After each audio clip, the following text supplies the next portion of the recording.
Good day, viewers. It's a beautiful Monday morning right here at the studios of Poly TV Ilaru, and it is the time for the program Poly TV Newspaper Review and Analysis. And I am your host, Samuel Olaniyo. And we're still in the mood of the celebration. We've done Ramadan, and then we're having the is it Fitri? So I will say happy Eid Fitri to all our Muslim faithfuls all across the world and then Ogun State generally. And on this note, today we have, I'm being joined in the studio with, our own analyst. He is a public commentator and also a public affairs analyst, Mr. Simon Fakeye. Welcome to the program, sir. It's a pleasure. Good morning. So let me also say to you, I know you're not a Muslim, but happy Eid Fitri to yes, to all of us. to everybody, exactly. Yes. All right, so this morning we have with us Vanguard newspaper. We'll be looking at Vanguard, also the Guardian newspaper, as well as Nigerian Tribune, Punch, and Daily Trust newspaper. And first will be the Vanguard newspaper. On the front page of the Vanguard newspaper is a story concerning the state policing. Governor split as insecurity worsens nationwide, and it has rider that says, most states back move, others warn of abuse and repression. Not divided, Kaduna, Plateau, Kano, Taraba set pace. Tinubu can't create it by fiat. That's according to the Afenifere. And also, lawmakers, governor face crucial test. We will address Nigerian concern according to the Senate. There's been a lot of debate concerning the Nigerian state policing, and there were rumors at some point that it was one of the reasons why the former IGP was, probably dismissed, because it was a bit not too disposed to the idea of state policing. And now people are also concerned around, some states have embraced it, but some, I think the governor of Borno State is saying that most oppositions or most governor might use it to intimidate the opposition. What is your own take regarding these concerns that have been raised so far? Okay. You wanted to say that the former IGP resigned. Well, yeah. Okay, we signed, not sacked. Yes, we signed. Yes, we signed. Exactly. So he resigned on a family-related matters. Okay. So on the issue of the state police, the president has ordered it to be carried out by the new IGP, and I think the work is in progress. But so far, there are varied opinions and positions that whether it is good, whether it's not good for Nigeria at this time, and some states are coming with proposals. And I'm particular about the reaction of the Afenifere, where it says that the president cannot do it by fiat. I think that is in agreement with what the Senate is planning and getting ready to do, to put it into proper legislatory platforms, as in creating laws appropriately that will establish it. So just like other states that have been submitting proposals, so it is necessary. I mean, every Nigerian should be concerned about how is it going to take place, who is going to be the authority. Yes, now that we are having state police, governors are in position to give order, and the commissioner or whatever name the leadership of the police force will be bearing will have to report to the governor, as we have now that federal police is reporting to the president. So in such a situation, some of us are afraid, even the general populace, that okay, what will happen in electoral or electioneering period like this, where the incumbent will want to install his successor? What will happen to other contestants or candidates? What will happen to the oppositions? I mean, especially during the campaign and all of that. So that is where the Senate, the National Assembly, has to play a very crucial role, the lawmakers in particular. So how are they going to make Nigerians to trust this issue of state police? There should be provision for accountability, checks and balances. Yes, and a kind of oversight bodies. Who are they going to be? What is going to be the limit of the governors when it comes to giving orders and directives? Powers. So then these independent bodies, the courts and commissions, have to be properly established, so that every Nigerians or residents of each state will have his fundamental human right protected under state police. The other area is the issue of funding. As we speak, some police officers are not being, they don't have deserved and dignified groom. I mean, as in their uniform. I'm aware that federal government is sponsoring their uniform. They buy them. It is periodical. But even at that, there are lapses, because you see some officers, in fact, you won't like to say hi because of the condition of their belts, the condition of their shoes, and the uniform. So now the funding of state police, in a situation where we have governors owing salaries for months, at times years. Yes. So what is going to happen to state police that will be handling the internal security architecture? Then provision of equipment, security equipment, that's another area. So all these things should be properly fashioned out by the National Assembly, so that we won't find ourselves in a situation where we want to solve a problem and thereafter create many more problems. Wow. So I agree with their fears, but I believe that President Bola Ahmed Tinubu will do everything that is necessary to have an adequate security in the country. All right, thank you for that insight on the state police. And straight to the world of the Guardian newspaper this moment. The Guardian is on the front page of the Guardian. Eyes on insurance sector as banks survive recapitalization and liquidation. Eyes on insurance sector as banks survive recapitalization and liquidation. There's a report concerning a lot of people were actually happy concerning how banks survived the new recapitalization and then liquidation effort. And now, as it seems, I think NICOM is about to start another process for the insurance sector. Are there fears for the insurance sector, from your own opinion, concerning this whole process? I have a mixed feeling. Insurance in Nigeria, the third-party policy.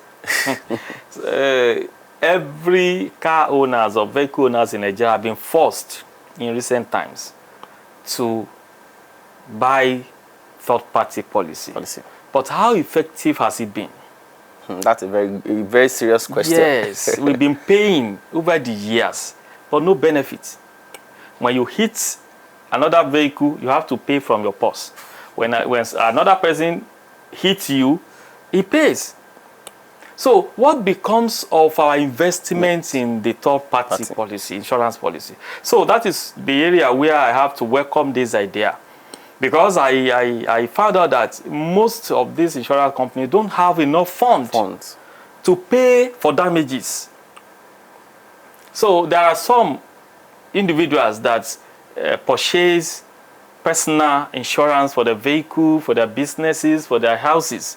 But at the end of the day, when damages happens, you won't see the insurance company will be giving flimsy excuses, delaying payments. But I have to agree that it's because there's no proper enforcement, and that they don't have the money. They are just embezzle it. And so there are, apart from ensuring that these insurance companies have the fund needed to operate effectively, then federal government should also task the task force to be functional, so that our monies will not just be going into personal purses at the detriment of the insurance. All right, thank you for that insight concerning the insurance policy. Straight to the world of Nigerian Tribune newspaper. On the front page of the Nigerian Tribune is this very, from the political saying, it says, Kwankwanso, Makinde, Dixon meet in Kano State as Bala Mohammed. Makinde meet with Dixon in Bauchi. Also, Obi meets Kwankwanso in Kano, disregard misleading narratives on PDP leadership. Wiki-backed group tells members. A lot of forth and back concerning the opposition, and as it seems now, there's this shall I say unholy alliance between Kwankwaso of the defunct NMPP and then Makinde of Oyo State PDP, Dixon also formerly in the APC at a point in PDP. And now they actually had a meeting in Kano. Is this something to be worried about concerning the 2027 general elections? They all have become, as a group, a toothless dog. They can never bite.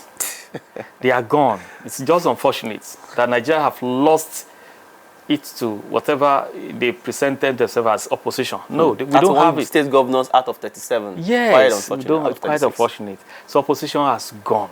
Now, their visit can simply be timed as maybe they are on tour. or facility tour. Facility tour at best.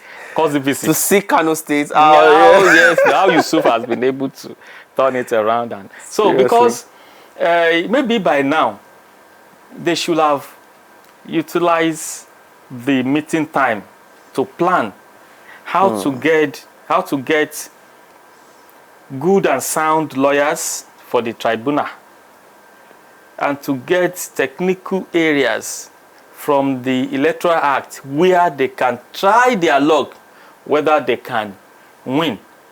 But as for the election itself, this is replica or repetition of 2023, where PDP splitted into 3 or 4 groups. Now, if the coming together or the alliances of Kwankwanso, Makinde, Obi, and then Dixon. I don't see producing anything tangible, because it's the same PDP that have splitted. And don't forget that Wiki has taken a portion. And when you look at it, it seems it is half of the faction. So if the original PDP has 10 potential voters, Makinde has gone with 5. So the Makinde's faction are just trying to maintain the remaining 5. So a whole 5 is going for the ruling party, plus the stabled party voters itself. Now, what do you think the Kwankwaso's faction have gotten? Nothing. So apparently, they are going to lose this election. No doubt about it. They should be preparing for 2031. But the best option, alternative they have now, is to start preparing for the tribunal, if they can have their way by, through some lapses or lacunas in the Electoral Act. Otherwise, they should forget about it and try to negotiate their way into the ruling party. If some of them can get appointments, some can get contracts and all of that. But someone like Makinde, you already sworn that he's not going to leave the PDP, so I don't know how he's going to do that. Why is he in Kano now? What is he doing there? And what structure is he going to use? Is he going to use? That's serious question, serious concern. All right, straight to the world of the Punch newspaper. On the front page of the Punch newspaper is a story saying Mohbad's father insists on DNA test before burial. This is a very quiet, should I say, very, very quite unfortunate story, because for over, I think, 3 years now, so Mohbad has been in the morgue and then is yet to be buried. And as it stands, whether DNA tests have been conducted or not, we don't know. What exactly do you think might be the way forward for this Aloba family or saga? Aloba family, they are being